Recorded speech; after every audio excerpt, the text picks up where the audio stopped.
In the year I was born, in 1965, we the middle class were doing pretty good. The 90%, that's the bottom 90% wage earners, we earned 65% of the income gains in the U.S. We can take 18 people. Whoa. Perfect. Where was I? Oh yeah.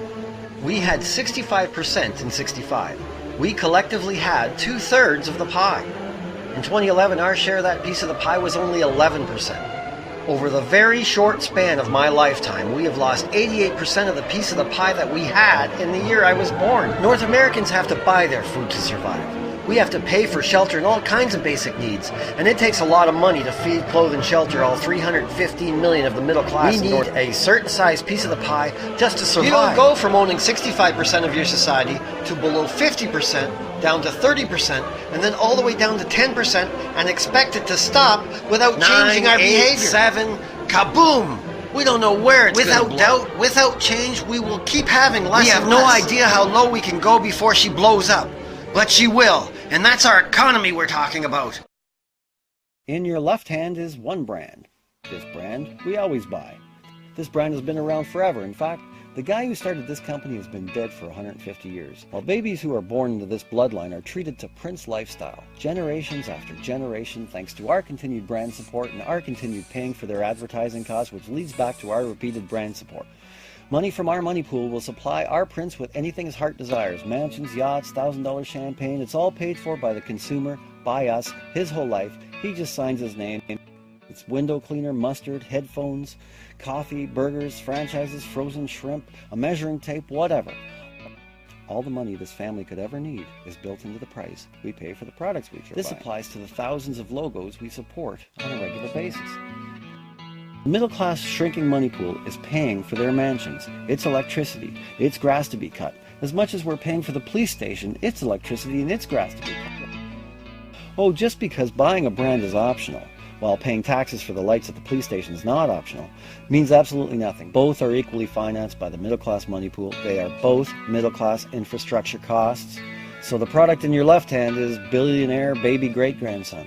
And if he's a billionaire, then we know at least what $1 billion left our money pool to go to him so far. In your right hand, another 1% brand. It's been the worldwide favorite for the last 10 years, and last year alone this guy made $30 billion thanks to a television ad with a smiling dog and a dancing cartoon bear. And he owns another 80 brands? Another 80 brands, and this guy's thing is condos in Beijing. Every cent he gets his hands on gets invested in. Do we really want to give our hard-earned money to him? No, we don't. Choosing the left hand or right hand, we'll see the wealthy gain and our 90% pie shrink, and that is no option. This is where we need the option. Neither one of these choices are good for the middle class. People carrying on, soon the world will be gone. We keep carrying on.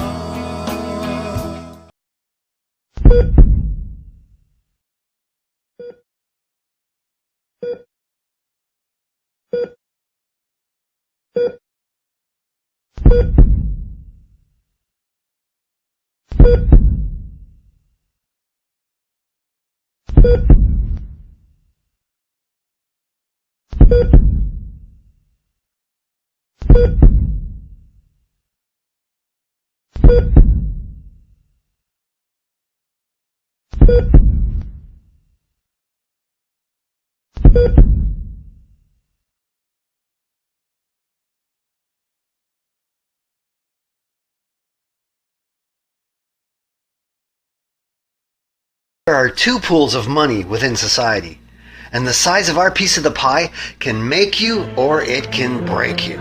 Then that $20 in your pocket or wallet right now belongs to the middle class money pool. And that $20 can go from person to person and remain in the middle class money pool until it is spent on a national or international brand. And as of that moment, you can be assured that some money will be sticking to the tycoon. That's why he's there. If 10% sticks to the tycoon, the 1% is now $2 richer, while our middle class money pool is $2 poor. Now, $2 is not a big deal, but consider last Christmas North Americans spent $480 billion on Christmas gifts.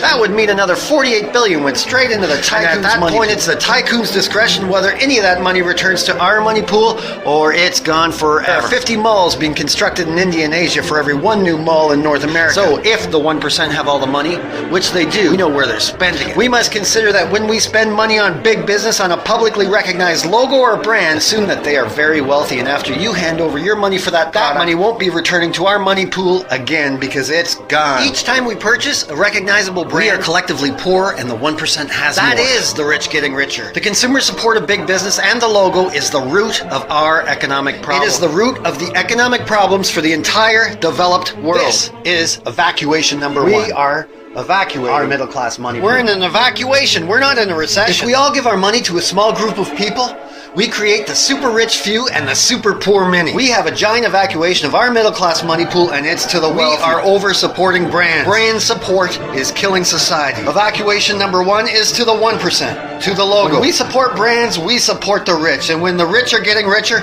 we get poor. We know it. Let's do something about it. It's entirely up to us. If we keep on buying what we're buying, where we're buying, we will stay on our present course. We will remain economically doomed.